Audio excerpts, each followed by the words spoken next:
విన్నారు. ఇప్పుడు మహిళలు సమాన విద్యావకాశాలు పొందాలంటే శ్రీమతి బి మధురమ గారి ప్రసంగం వింటారు.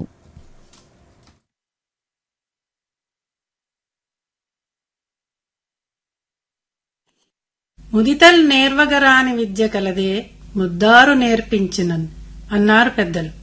నిజమే, అవకాశం ఉండి నేర్పించేవారుండాలే కాని స్త్రీలు అన్నింటిలోనూ సమర్థులే. ముఖ్యంగా ఈ ఆధునిక యుగంలో ఇప్పటికే అన్ని రంగాల్లోనూ నిష్ణాతులై పేరు ప్రఖ్యాతులు గణిస్తున్న వారున్నారంటే అతిశయోక్తి లేదేమో. కాకపోతే అందుకు తగిన వాతావరణము, చుట్టూ ఉన్నవారి ప్రోత్సాహము, ఆర్థిక పరిస్థితులు అన్నీ అనుకూలంగా ఉన్నప్పుడే ఎక్కడైనా ఎవరైనా విజయం సాధించగలరు. చదివిన పండితులగుదురు, విదితముగాకున్న ఎప్పుడు వేరులే పురుషులు. చదివిన చదవకయున్నను ముదితులు విద్వాంసురాండ్రై పుట్టువతోడన్ అన్నారు ఒక మహిళామణి.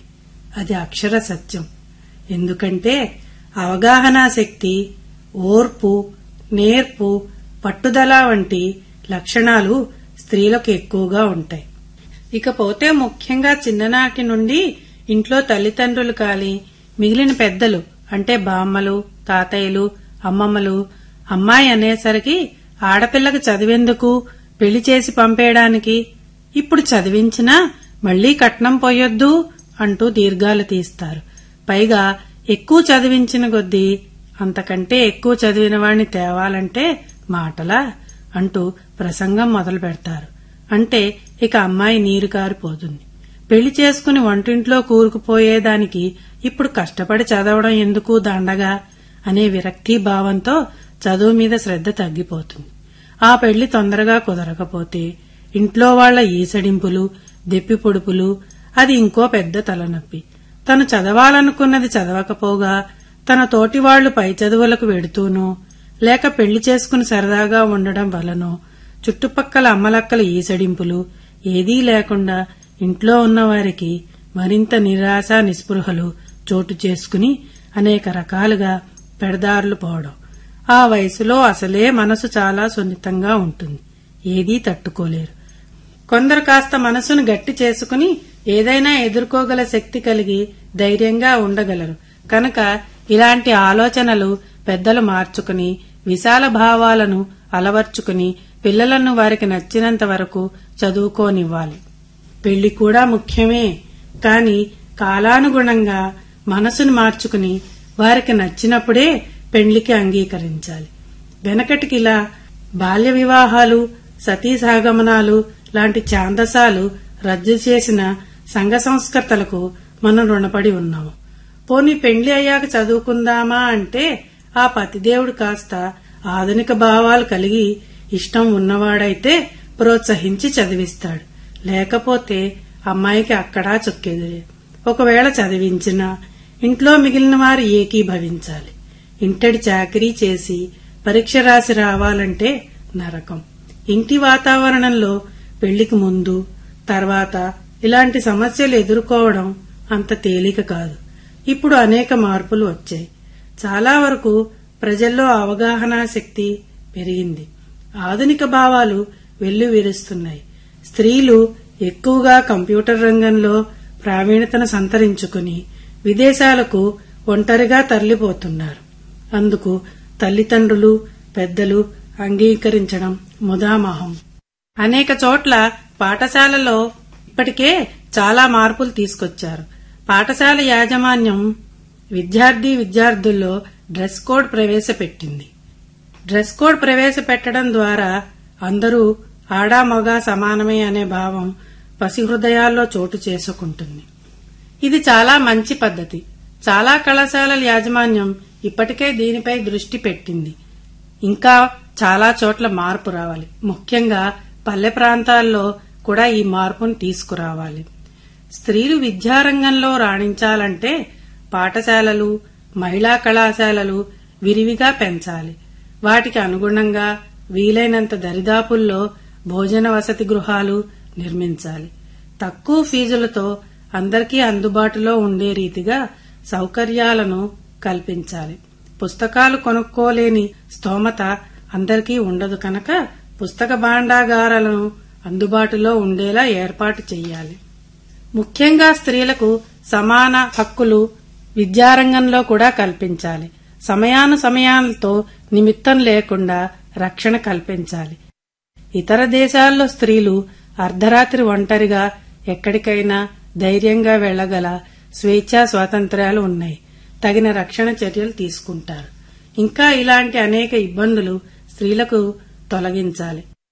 ఇలా అన్ని వైపుల నుంచి మహిళలకు స్వేచ్ఛ స్వాతంత్ర్యాలు లభించినప్పుడు మంచి వాతావరణంలో ప్రశాంతంగా ఎంతైనా చదివి ఉన్నత సోపానాలకు అధిష్ఠించగలరు. అంతేకాక ముఖ్యంగా తల్లి విద్యావంతురాలైతే పిల్లలను మంచి సంస్కారవంతులుగా వినయ విధేయతలతో ఉన్నతులుగా తీర్చిదిద్దగలుగుతుంది. విద్య లేనివాడు విద్యాధికుల చెంత నుండినంత పండితుడు కాదు, కొలను హంసలకడం కొక్కెరయన్నట్లు విశ్వదాభిరామ వినురవేమా అన్నారు. అంటే నీటి కొలంలో హంసల మధ్య కొంగ ఉన్నప్పటికీ జాతిభేదం మారదు. కొంగ కొంగే, హంస హంసే కదా. అలాగే విద్యావంతుల మధ్య అవివేకి ఉన్నను వానికి వివేకం ఉండదు. అందువలన విద్య అనేది అందరికీ అవసరమే. అందుకే విద్య లేనివాడు వింత పశువు అన్నారు. ఇలా చెప్పుకుంటూ పోతే విద్యకున్న విలువ అనంతం. దానికి కొలత లేదు, వయసుతో నిమిత్తం లేదు, ఆడా మగ చిన్న పెద్ద భేదం లేదు. అది భగవంతుడిచ్చిన దివ్యవరం. ఇవన్నీ కొంత మార్పు రావాలంటే స్త్రీలకు ప్రత్యేక శిక్షణా శిబిరాలు ఏర్పాటు చేయాలి. పెద్దల స్వభావాల్లో మార్పు రావాలి. యువతరం స్త్రీల పట్ల గౌరవభావం పెంచుకోవాలి. ముఖ్యంగా ఇంటి వాతావరణంలో మనుషులు మారాలి. ప్రజలు అవగాహనలో మంచితనం పెరగాలి. ఇలా ఎన్నో మార్పులు జరిగితే నేటి ఆధునిక మహిళలు ఎందరో ఝాన్సీలు రుద్రమదేవిలాగా ధైర్యవంతులుగా వీర నారీమణులుగా డాక్టర్లుగా లాయర్లుగా పండితులుగా ఉన్నత పదవులను అలంకరించగలరు. అసలు నిజానికి జన్మంటూ ఉంటే స్త్రీగానే పుట్టాలి. అందున విద్యావంతురాలు కాగలిగితే అంతకంటే అదృష్టం మరొకటి లేదు. ఎందుకంటే కార్యేషు దాసి కరణేషు మంత్రి అని ఊరికే అనలేదు కదా. అంతేకాదు ప్రతి మగవాని విజయం వెనక ఒక ఆడదాని హస్తం ఉంటుంది అంటారు. అది కూడా విద్యావంతురాలైతే మరింక లోటేముంది. విద్యావంతులు వనితలు సగభాగము తోడు నిలచి సాహసమందున్ కరుణేషు మంత్రి అనుచును సముచితమగు సలహాలనిచ్చున్ సంరక్షించున్ వరములు నిచ్చేడి ఈసుని ఆపదలను కాపాడు తల్లి ఆది లక్ష్మీయే గదా. ఇప్పటికే స్త్రీలు భూమి మీద అంతరిక్షంలో కూడా వారి వారి ప్రతిభను చాటుకుంటున్నారు. ఇందుకలరందు లేరని సందేహము వలదు. ఎందెందు వెతికి చూచినా అందందే స్త్రీజాతి ముందంచెలో ఉంది. అవకాశం తక్కువ ఉన్నప్పుడే ఇన్ని రంగాల్లో ఉన్న స్త్రీలు ఇక పూర్తి అవకాశాలు కల్పించితే ఇక ఎంత ముందుకు వెడుతుందో వేచి చూద్దాం. ఒక చదువుకున్న స్త్రీ ఒక మంచి తల్లిగా, స్నేహితురాలిగా, మంచి భార్యగా ఇలా ఇంటా బయట అన్ని రంగాల్లో ముందుండి తన ఇంటిని తన కుటుంబాన్ని చక్కదిద్దుకుంటుంది. ఇన్ని అవకాశాలు ఒక్క స్త్రీకే ఉన్నాయి. ఇల్లు చూసి ఇల్లాలను చూడాలన్నారు. విద్య వలన స్త్రీకి సంఘంలో మంచి పేరు ప్రఖ్యాతలు సాధించుకుని మంచి గుర్తింపు పొందడానికి అవకాశం కలుగుతుంది.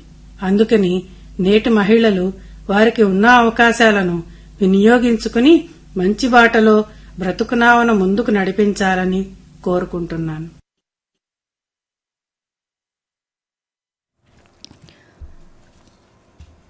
మీరింతవరకు మహిళలు సమాన విద్యావకాశాలు పొందాలంటే శ్రీమతి బి. మధురిమ గారి ప్రసంగం విన్నారు.